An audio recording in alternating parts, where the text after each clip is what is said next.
Alhamdulillah wa syukurillah wa nikmatillah. Sebelum dan sesudahnya saya minta maaf. Alhamdulillah kita bisa ketemu di sini nanti keadaan sehat walafiat, dan kita bisa membahas tentang hikam di sini walaupun sedikit, namun semoga ini nanti bisa membawa barokah manfaat. Sebelumnya mari kita sama-sama membaca puji-pujian untuk kita agar lebih mendekatkan diri kita pada Allah Subhanahu wa taala. Bismillahirrahmanirrahim. Allahumma sholli ala Muhammad, ya Rabbi sholli alaihi wasallim. Allahumma sholli ala Muhammad, ya Rabbi sholli alaihi wasallim. Allahumma sholli ala Muhammad, ya Rabbi sholli alaihi wasallim. Assalamualaikum warahmatullahi wabarakatuh. Bismillahirrahmanirrahim. Kali ini akan membahas hikam pasal bab 2 ya, syahwat dan hikmah, yaitu tentang tajrid dan kasab.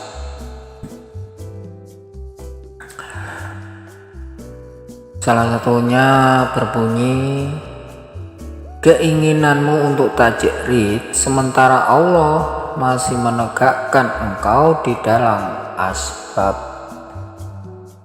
merupakan syahwah yang tersamar dan halus, dan keinginanmu kepada asbab pada saat Allah sudah menegakkan engkau dalam tajrid merupakan suatu kejatuhan dari hikmah yang tinggi.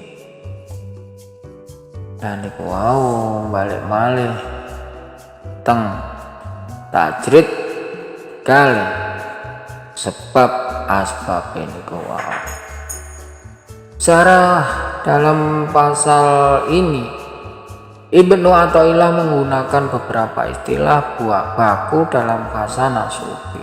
Terus Ibnu Athaillah menggunakan damel berapa pinten-pinten istilah wonten buku kasana sufi yang wonten dalam niki wau yang harus sing kudu kita pahami.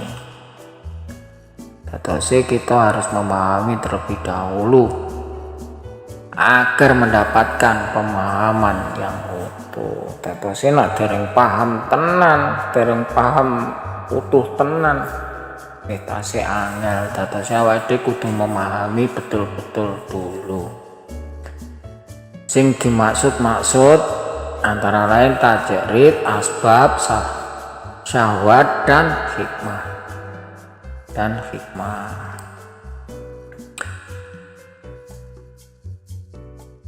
Monggo kita sareng-sareng memahami saidik sekedik, yaitu seperti kados tajrid secara bahasa. Bosone niku napa artine niku ya nggih niku wau penanggalan apa pelepasan atau pemurnian secara maknawi adalah penanggalan untuk aspek-aspek dunia dari jiwa, nafsu, atau secara singkat bisa dikatakan sebagai pemurnian jiwa. Terus sing ngresiki atine awake dhewe niku saking dunia, saking masalah-masalah dunia wonten jerone nafsune awake dhewe, jiwane awake dhewe niki.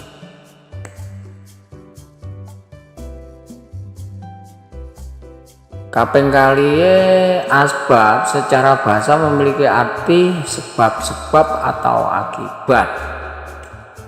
Jadi asbab niku memiliki arti sebab atau akibat. Nah, secara maknawi status jiwa nafsu yang sedang Allah tempatkan dalam dunia sebab akibat. Terus awake dhewe niki nggih duwe sebab akibat. Sebab awake dhewe ngeten terus akibatnya mengke ngeten. Semisal kados ingkang ditempatkan wonten Iskandar Zulkarnain yang Allah tempatkan syahwat atau syahwat secara bahasa memiliki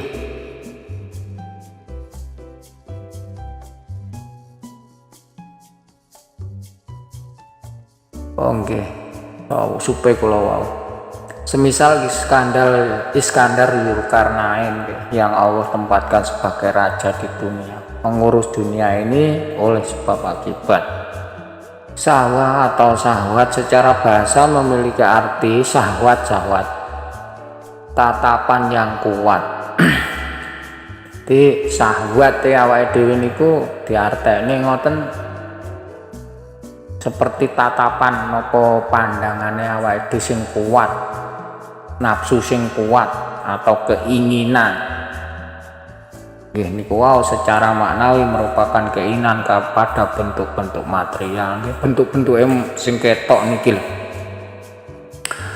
Wonten donya niki awake dhewe mboten disukani syahwat, nafsu. Terus priye? Nggih panggah enten nafsu maem, nafsu napa mawon. Dados sing kudu iso milah-milah nafsu niku. Kados seperti seneng kalih donya, kalih harta, makanan, dan lawan jenis. Berbeda dari syahwat, nanging gini wau dibeda-bedakan syahwat nafsu, disingkat nafsu adalah keinginan kepada bentuk-bentuk material seperti ego, kesombongan, dan harga diri. Itu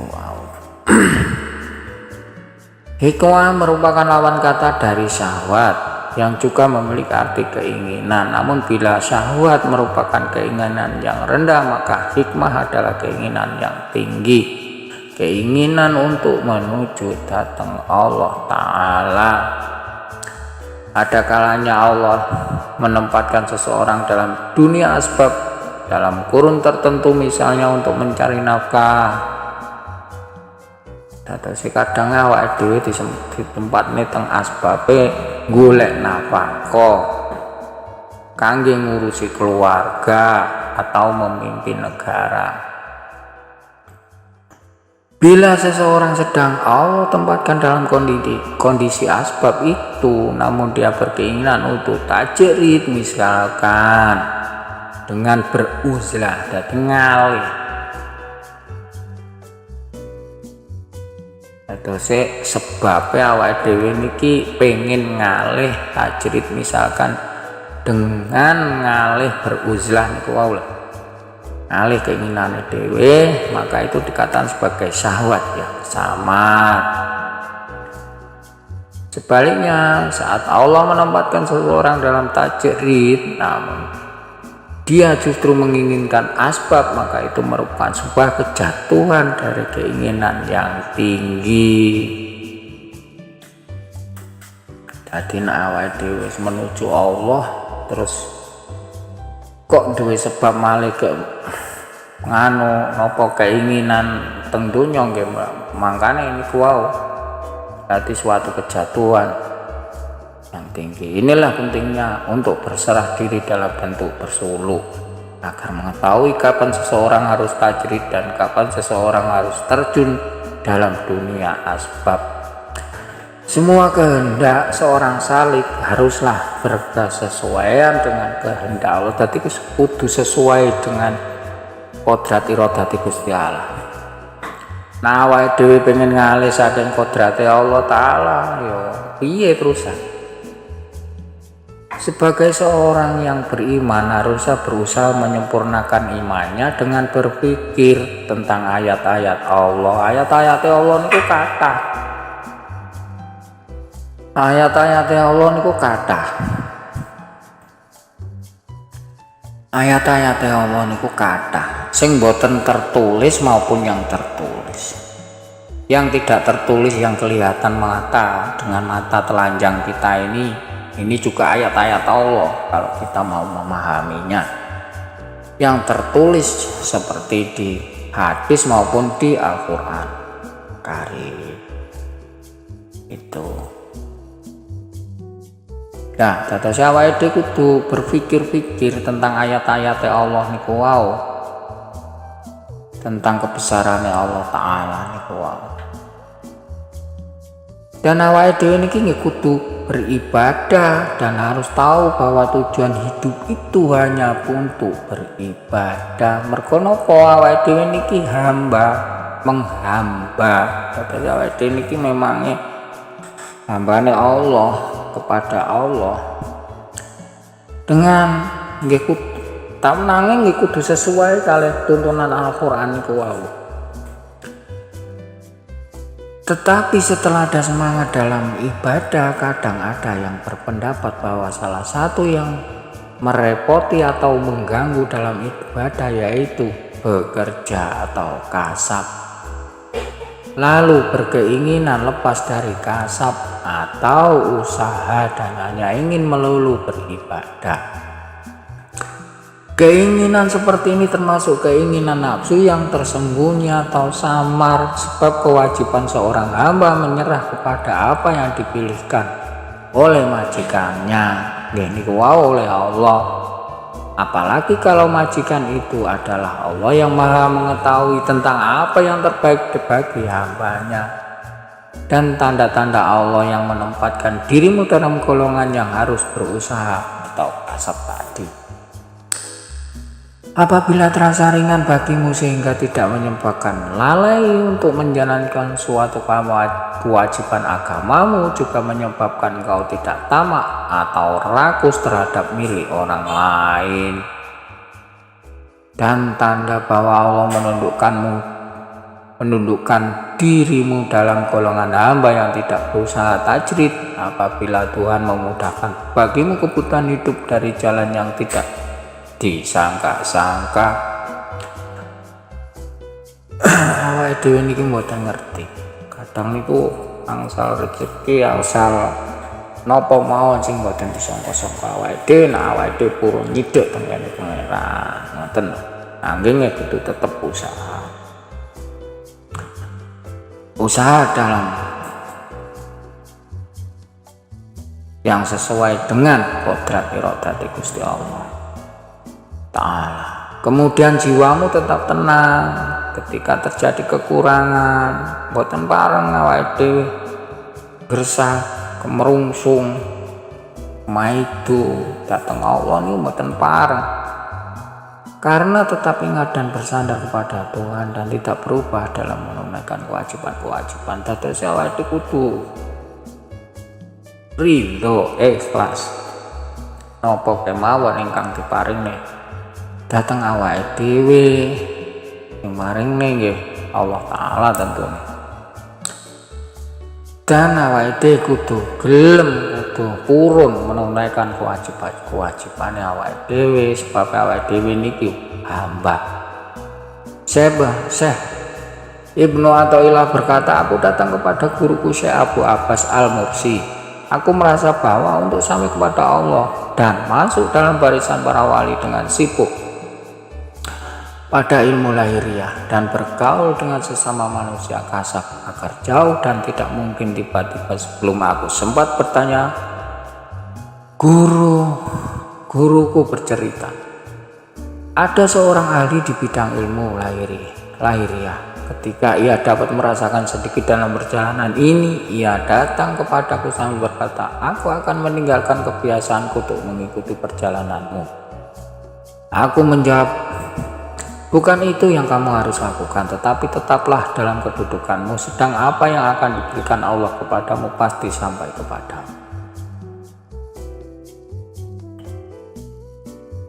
Para sederek-sederek sedaya, mosok ya menten pun ngantuk. Ya mungkin nggih mboten nggih. Alhamdulillah. Perlu kita ketahui sesuatu hal yang telah ditetapkan kepada seseorang, apapun itu, sudah menjadi pilihan terbaik ditentukan oleh Allah Ta'ala datang awake dhewe. Mongko sing kados ngoten niku boten oleh pisan-pisan awake dhewe niki ngrasa datang Allah Ta'ala niku sing diwenehi awake dhewe niki kurang puas, kurang pas. Mergo awake dhewe niki pun digarisne karo Allah Ta'ala, pun dikodratne karo Allah Ta'ala. Pun enten garise dhewe-dhewe, pun enten takdire dhewe-dhewe. Dados awake dhewe niki mboten angsal tidak puas dengan apa yang telah digariskan oleh Allah Ta'ala kepada datang awake dhewe niki. Sederek kula sedaya, dadose di atas kita sudah,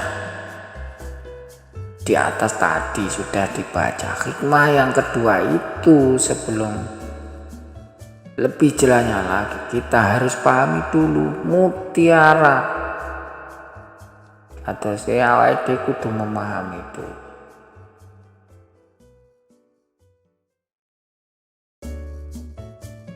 Niki wau kuwabe niku bimbingan yang harus dipahami dengan hati yang paling dalam, sehingga dengan memahami serta menghayati kita sebagai muridin akan dituntut ke jalan yang menuju kebaikan untuk mengenal Sang Khalik, yaitu Allah Ta'ala.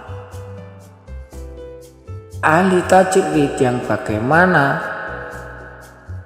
Mungkin jenengan takok ahli tajrid niku ya napa sih? Nah, kita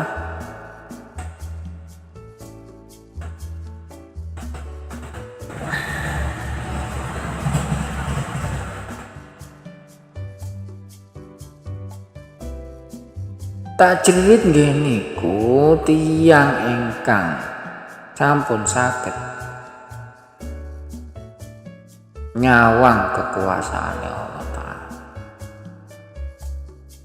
kados ingkang meliputi hukum sebab akibat. Awake dhewe niki mboten lepas saking hukum sebab akibat, mboten meletakkan keberkahan kepada hukum tersebut. Ahli asbab yaitu orang yang melakukan sesuatu hanya melihat kepada hukum sebab akibatnya saja, tidak melihat kepada hakikatnya, atau dengan kata lain melihat zohirnya saja. Nah, jadi ahli tajrid juga seperti ahli asbab, melakukan sesuatu menurut peraturan sebab akibat, dan juga makan dan minum, serta melakukan sesuatu pekerjaan yang berhubungan dengan rezekinya. Hanya perbedaannya terletak di dalam hati. Ahli asbab hanya melihat kepada kekuatan hukum alam, sedangkan ahli tajrid melihat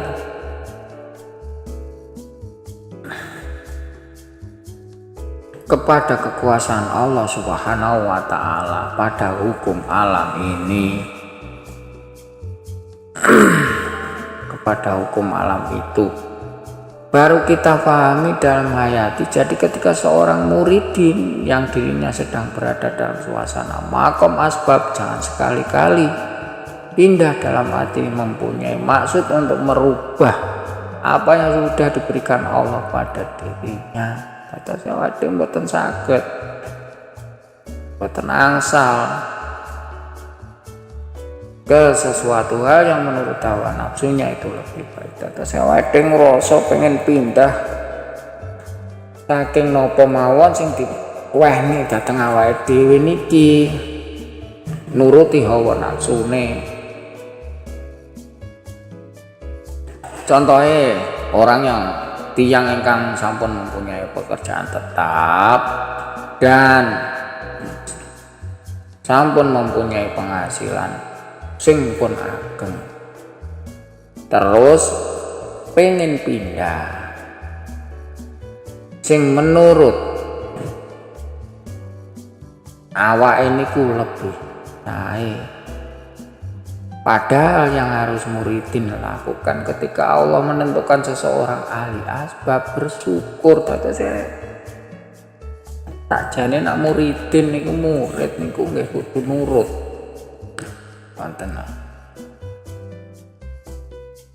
Padahal yang harus muridin lakukan ketika Allah menentukan seseorang ahli asbab bersyukur atas apa yang telah diberikannya. Tatose napa mawon ingkang diwenehi awake dhewe niki yang diwenehi Allah taala dhateng awake dhewe niki nggih kudu disyukuri. Kudu diterima kanthi ikhlas lillahi ta'ala. Maka niku memang kodratati Gusti Allah. Sebaliknya jika seseorang sudah ada dalam suasana ahli tajrid, jangan pindah ke makam ahli asbab, karena pada hakikatnya itu turun semangat dari tempat yang tinggi ke tempat yang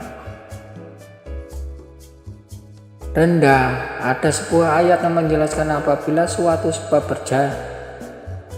mengeluarkan akibat menurut yang biasanya terjadi,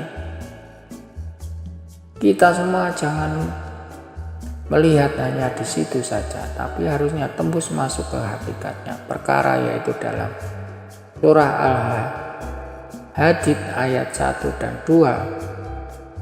Segala yang ada di langit dan di bumi tetap mengucap tasbih kepada Allah, dan dialah yang maha kuasa lagi maha bijaksana. Dialah saja yang menguasai dan memiliki langit dan bumi. Ia menghidupkan dan mematikan, dan ia maha kuasa atas tiap-tiap sesuatu. Siapa itu niki nggih? Pun enten tulisane. Ngoten terus awake dhewe kepengin pindah nuruti hawa nafsune. Iku mboten pareng. Kudu tansah duwe rasa ikhlas, prasangka yang baik terhadap Allah, ikhlas lillah, ridho datang pemberiannya Allah taala datang awake dhewe.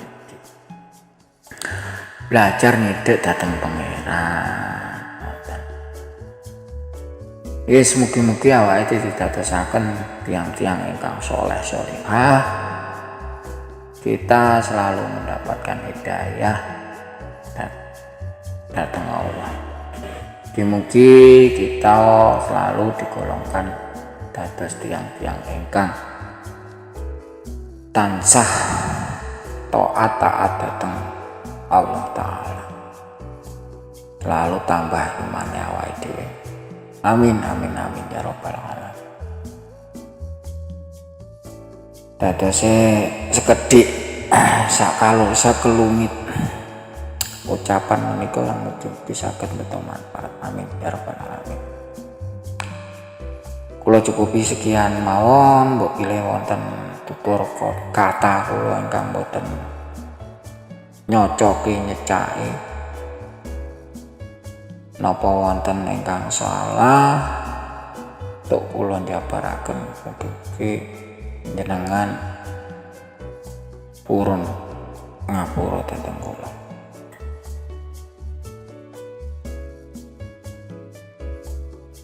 Wabillahi taufiq wal hidayah wa ridho wal inayah. Assalamualaikum warahmatullahi wabarakatuh. Allahumma sholli ala Muhammad, ya Rabbi sholli alaihi wasallim. Allahumma sholli ala Muhammad, ya Rabbi sholli alaihi wasallim. Allahumma sholli ala Muhammad, ya Rabbi sholli alaihi wasallim. Assalamualaikum warahmatullahi wabarakatuh.